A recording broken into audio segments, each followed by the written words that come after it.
Oi, pessoal, tudo bom? Espero que vocês estejam todos bem, que tudo esteja correndo bem nas casas de vocês, que vocês estejam muito bem mesmo, né? Depois do que a gente conversou na sala de aula sobre a pandemia, a gente tem que respeitar porque a gente precisa controlar, né? Pelo que a gente viu, a gente sabe que ela espalhou pelos 5 continentes e aí ela precisa que a gente controle pelo menos o número de mortos, né? Que é uma coisa inevitável, né? Biologicamente. Mas é muito sentimental e a gente fica bem, né? Mas eu vou ver se eu consigo os encontros por aqui, tá? Que eu acho que fica mais fácil. E aí vocês mandam os recadinhos para mim através do Classroom, né? Lá no mural, nas atividades, lá no mural de atividades, tem um lugar certinho para a gente poder colocar esses recados, e aí só vem para mim, não precisa ninguém ver, no mural todo mundo vê, se é uma coisa geral para a sala. E aí a gente se comunica, tá bom? Eu também pensei em algumas coisas assim, por exemplo, não dá para eu ficar passando para vocês atividade, exercício para nota toda semana. Eu preciso dar um retorno para vocês, né? Porque eu acho que eu tenho que explicar as coisas para vocês. Como eu não posso ainda da matéria nova, e eu só vou poder fazer isso a partir da outra semana, então eu preciso que a gente faça o seguinte, que a gente comece a corrigir essas atividades, porque eu fiz umas correções no Classroom, eu fiz uma atividade, algumas eu não consigo mexer porque está no e-mail, né? Eu consigo fazer algumas anotações, mas lá no Classroom eu consigo colocar alguma coisa. Então, por causa disso, eu vou fazer uma correção com vocês. Eu sei que alguns terceiros eu já fiz isso, né? Mas como é para o geral, então vamos começar de novo, né? Eu sei que vocês receberam esse texto aqui, ó, tá? Eu não sei se vocês conseguem ver, é aquele da nova ordem, tá? A nova ordem da vida, tá? Que é do Kevin Queiroz, né? E tinham aquelas questões lá, aquelas 5 questões, é isso? 5? Não, nossa, que loucura, 9 questões. E aí eu pedi para vocês lerem o texto e vocês responderem para mim, né? E aí então tem assim, né? Era para explicar o título do artigo, desse artigo que saiu na Folha, né? E para a gente poder explicar por que ele chama a nova ordem. Eu sei que vocês responderam aí para mim, né? Então, por exemplo, vocês têm que colocar que eu estou com uma nova ordem, por quê? Porque eu tenho que reorganizar essa classificação. As descobertas são muitas, as coisas são muitas, então os grupos são muitos, então eu tenho que reorganizar essa classificação, né? Essa separação que a gente tem. Principalmente, eu fiz a anotação aqui, né? Os avanços em relação à evolução, as descobertas da evolução. Por isso é que a gente tem essa nova ordem aí, tá bom? Então tem que ter mais ou menos isso na sua resposta, tá? Aí na questão 2 era qual é a relação entre o nome do pesquisador e a ascendência dele aí com o texto. Ó, essa questão é muito difícil da gente responder, tá? Por quê? Porque ele tem vários ancestrais. A gente viu, ó, um é mexicano, um americano, um é outra coisa. Então, o que vai acontecer, né? É muito difícil eu fazer essa relação, então, do pesquisador com a ascendência dele, porque são muitas coisas. Do mesmo jeito que acontece na natureza. Então, na natureza, quando eu tenho um indivíduo, eu tenho que olhar muito quem é que veio lá atrás, da onde ele veio, como é que apareceu, para a gente poder realmente fazer essa relação aí, principalmente de parentesco, tá?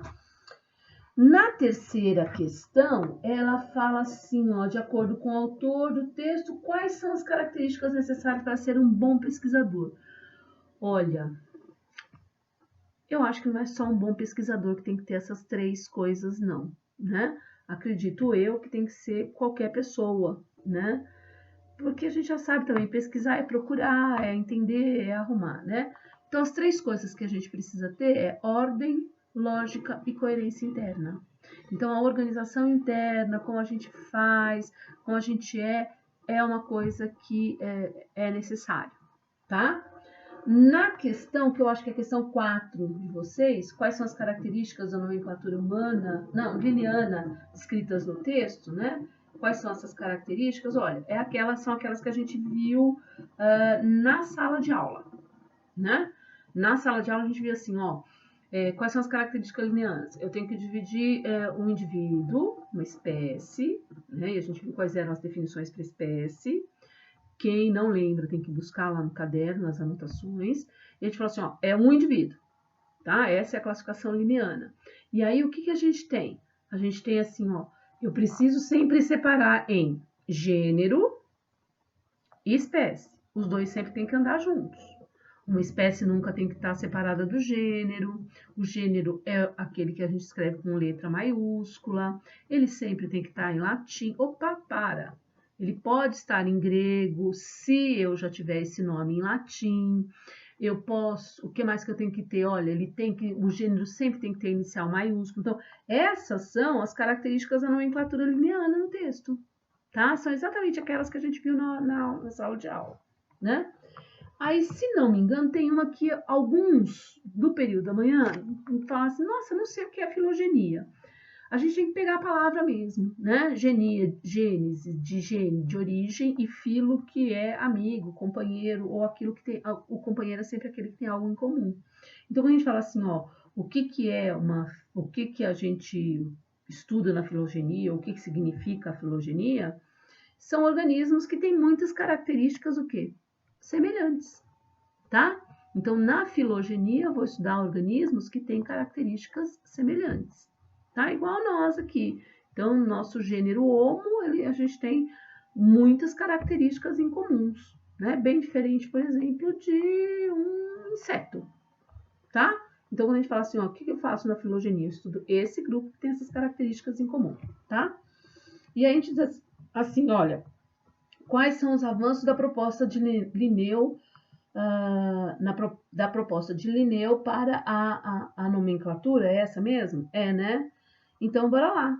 Então, segundo o texto aqui do Kevin Queiroz, o que ele está dizendo para a gente? Ele está dizendo assim, ó, o Linneu, ele aboliu aquele monte de nome, rosa, glabro, blá, blá, blá, blá, blá, blá, blá, blá, e ele sintetizou, ele colocou a característica que era mais marcante, né? Então, ele reduziu, né?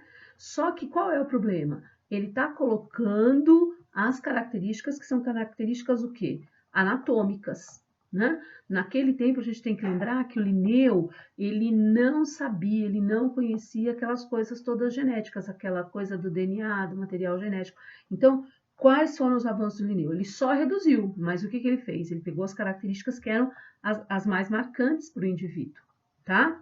Hoje já não é assim. Hoje a gente vai pegar as características que são anatômicas, tá? Mais as características que são genéticas, tá bom? Aí, se não me engano, tinha lá uma que era para a gente explicar.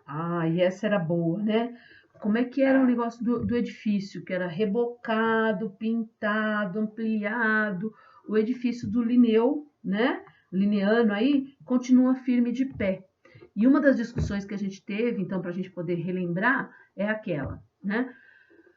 Que eu vou manter o alicerce, manter aquilo que o Linneu fez, e eu vou melhorar, né? Uma das coisas que eu lembro de ter falado em algumas salas foi assim, olha, pessoal, lembra bem, porque é aquela coisa da reforma da minha casa. A minha casa continua sendo a minha casa, mas quando eu reformo, quando eu pinto, quando eu mudo, ela fica melhor, né? Então, eu vou deixar de uma forma melhor para, neste caso, aqui, né, do edifício lineano, é para ficar mais fácil para o nosso entendimento, para o nosso estudo. Sim? E aí, assim, qual é a crítica de Queiroz no sistema de Linneu? Voltamos àquela questão do Linneu. Ele usa características que são características o quê? Anatômicas só, né? Então, ele não leva em consideração as características genéticas. Então, o que a gente vê? A gente consegue hoje, né, no século XXI, perceber que essa classificação que o Linneu fez, uma classificação que era anatômica, e hoje eu consigo ver que muitas vezes não é só a característica anatômica que é igual. A característica que é química é igual, tá? Tudo bem? E aí eu pedi para vocês citarem atividades cotidianas, não é isso? Em que vocês são aí, ou vocês funcionam como se vocês fossem cientistas. Então, e por que, como é que elas facilitam a sua vida? Olha, eu posso dar um exemplo aqui agora, assim, para vocês do meu armário da cozinha, né?